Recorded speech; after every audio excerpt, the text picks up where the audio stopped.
Ever since I was a kid, I always knew that I wanted to be someone important, to do something that matters, to be a part of something meaningful, to make a difference,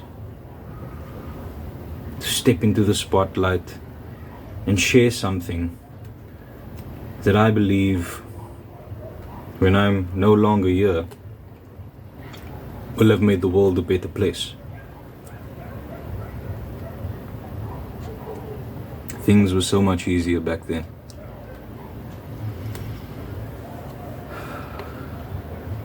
I didn't realize that eventually life would come around, knock me in the head,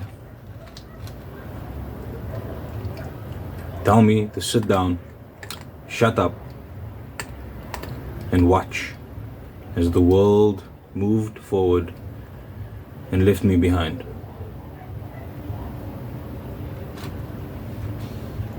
My name is Marlon, musician, content creator, and future full-stack developer. And I have social anxiety.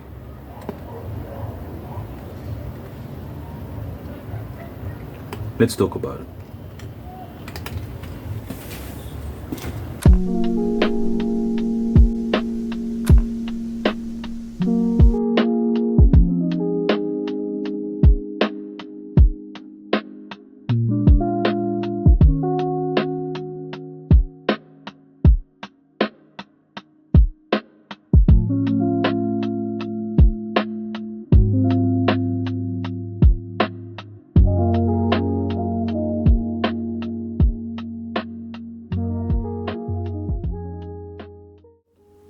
What is social anxiety really?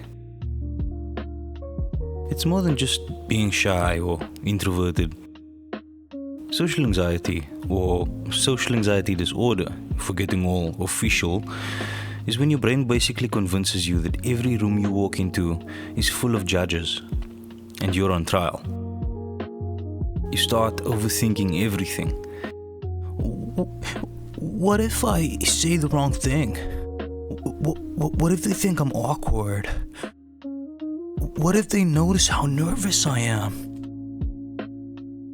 For some people, it's avoiding parties or work meetings. For others, even sending a text feels like a mission. It's not just nerves, it's this constant, exhausting feeling of being judged, embarrassed, or just not enough. And yeah, it can mess with your life. Relationships, work, school, it creeps into all of it. Trust me, I've been there. Still there some days. But hey, here we are, showing up anyway.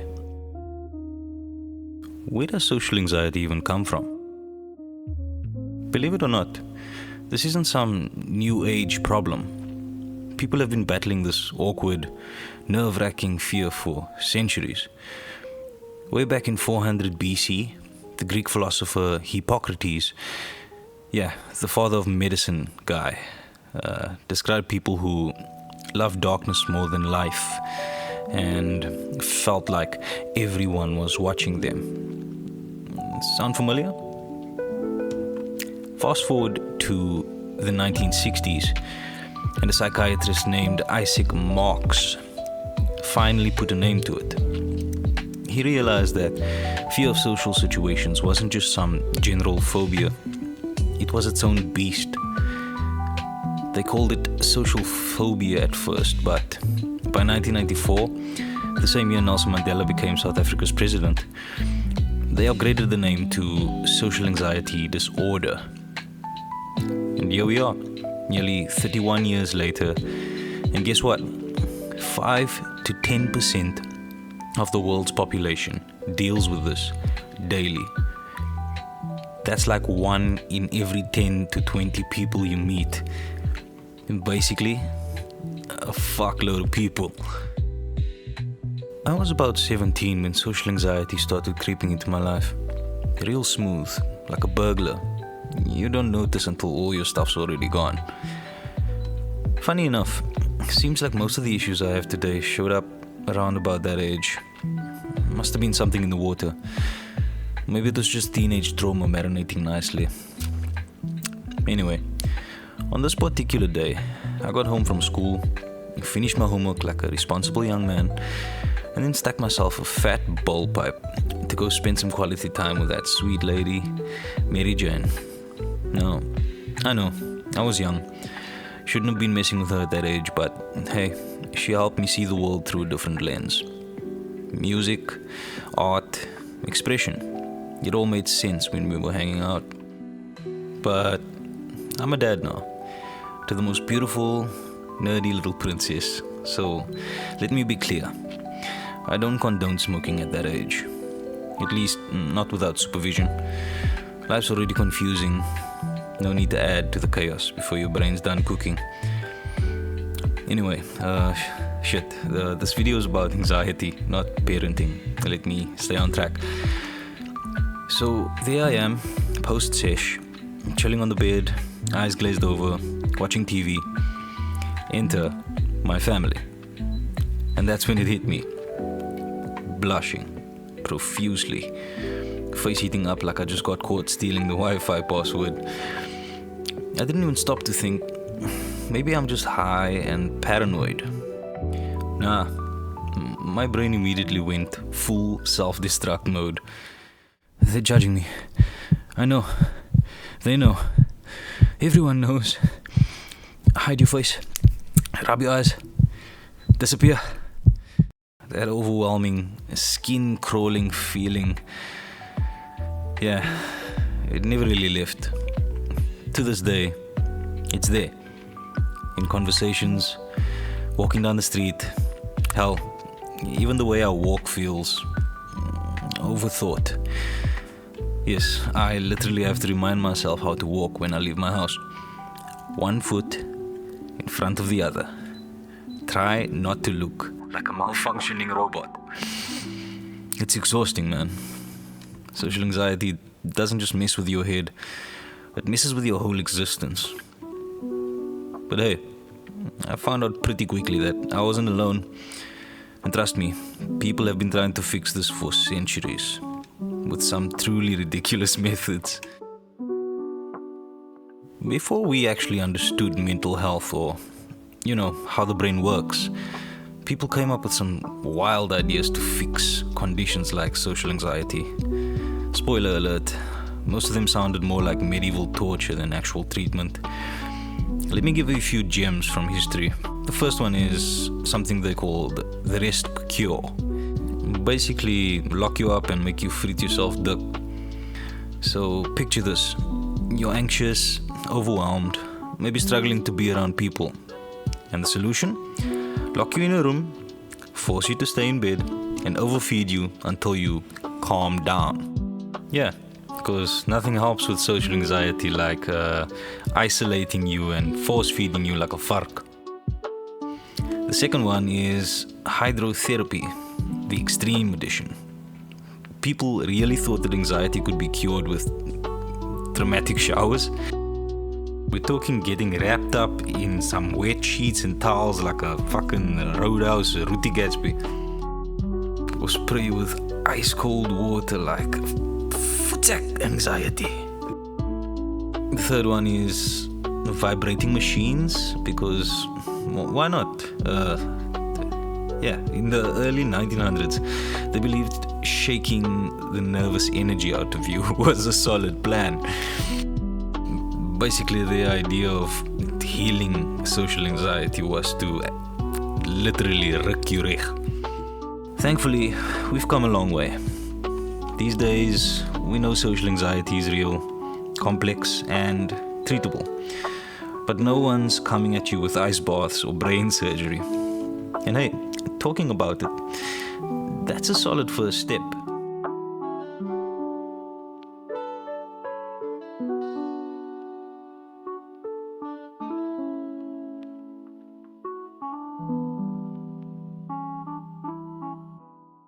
These days, there are legit ways to manage social anxiety. Ones that don't involve medieval torture or locking you up like you're a convicted criminal. Here's how people tackle it in the real world. First off, talking to someone who knows their shit. This is probably the biggest game changer. And no, it's not just lying on a couch and talking about your childhood problems. Unless you want to, of course. Cognitive behavioral therapy. This one's the OG, the gold standard. It basically helps you catch those ridiculous, anxious thoughts that pop up like unwanted spam emails, rewire your brain to stop assuming everyone's judging your every move, and face social situations slowly, not by being thrown on a stage at a rock concert, but gradually, at your own pace. There's also something known as exposure therapy, which sounds kind of scary, but it's basically dipping your toe into uncomfortable situations bit by bit until your brain finally chills out. You could also try something called social skills training, because sometimes anxiety feels worse if you never actually learned how to small talk. They actually teach you how to do that. Also, there's group therapy. I mean, at the end of the day, imagine a bunch of people with the same struggles hanging out, realizing, wait, I'm not the only one who overthinks saying hi to the cashier. I literally experience this each and every time I go to the store.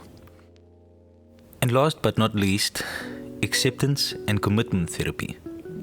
It's less fix your anxiety and more, yeah, anxiety sucks, but let's live life anyway. And then, of course, there are medications, because sometimes the brain needs a little help.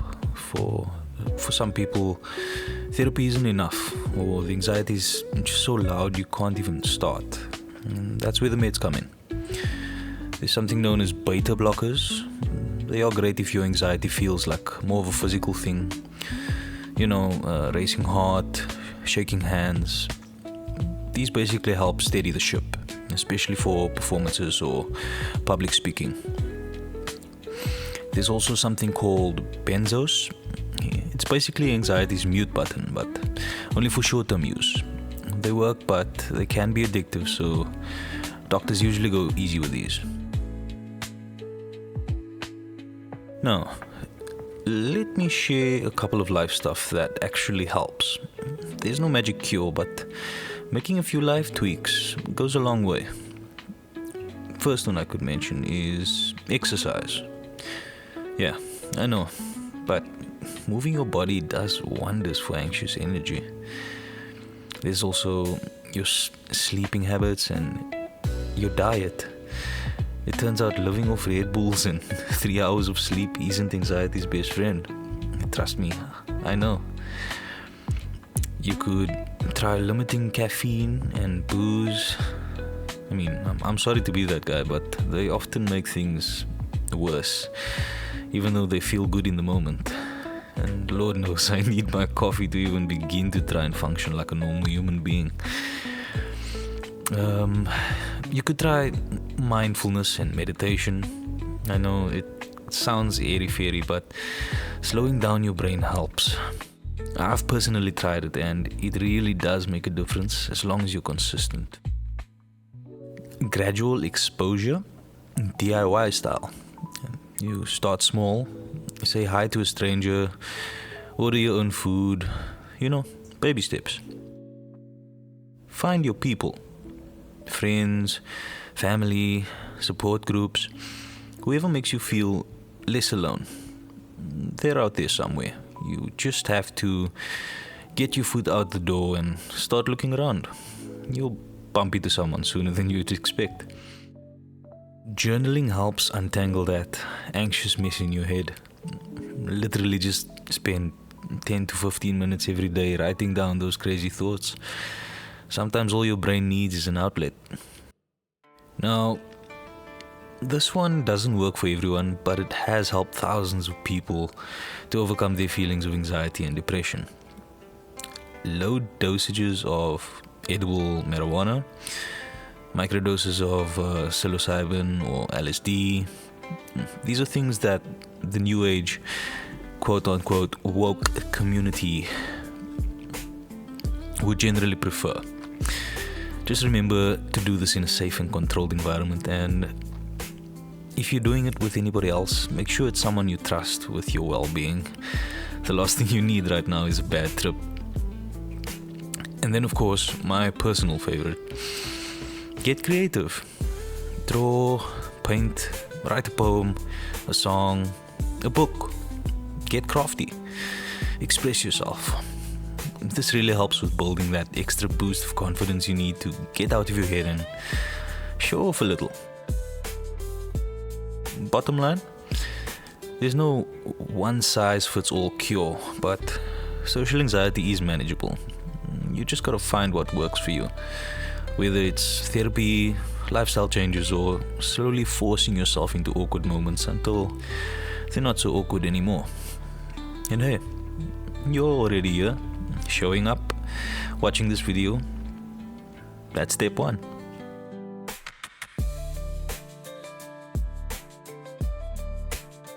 Let me bring this a little closer to home. Where I come from, Alsies River, it's located in the city of Cape Town, South Africa, known for having some of the highest crime rates in the world. Therapy just... what can I say? It's not just optional, it's almost frowned upon. It's there, it's available, but the moment you mention therapy, people look at you like you've got loose screws rolling around in your head. But here's the truth, especially when you come from rough, forgotten places like ours. Therapy isn't weakness, it's survival. We grow up watching trauma play out on the streets, in our homes, in our schools, and somehow we're expected to just get over it. We carry that stuff silently, and it eats at us. Talking about it, getting help, that's strength, that's courage. So, to my people back home, this is me saying, our people are beautiful, talented, and so very bright. Don't let what surrounds you convince you that you don't deserve to heal. If you ever feel like you're drowning, like you're carrying more than you can hold, please don't let pride or fear keep you from reaching for help.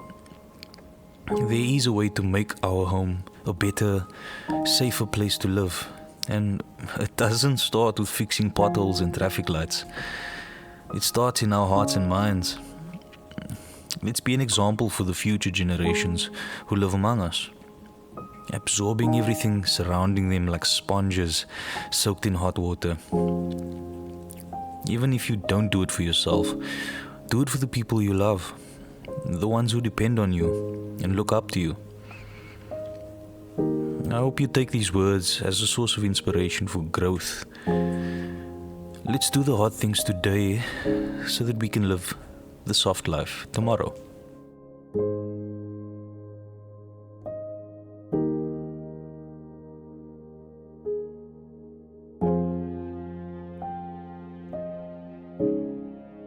Anyway, that little kid version of me, the one who had dreams of doing something that matters, being seen, making music, making art, I owe him more than this constant self-sabotage. So in 2025, I'm making a covenant, a promise with that kid. If I think I might like something, if it feels exciting but scary, if it could help me grow, even if anxiety is screaming at me not to, I'm trying it at least once. No more holding myself back, no more playing small. Because the only thing scarier than anxiety is looking back one day and realizing I let fear kill my dreams.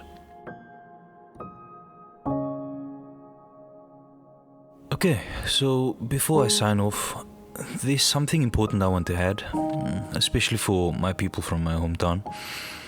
If you're watching this and thinking, maybe I need to just talk to someone. Please check out the contact details and website links I pasted in the description of this video.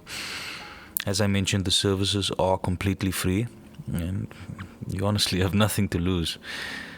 And for those of you watching outside South Africa, mental health struggles know no borders.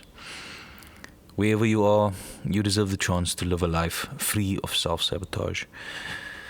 Check the description below. I've dropped links to free global resources for anxiety and mental health support as well.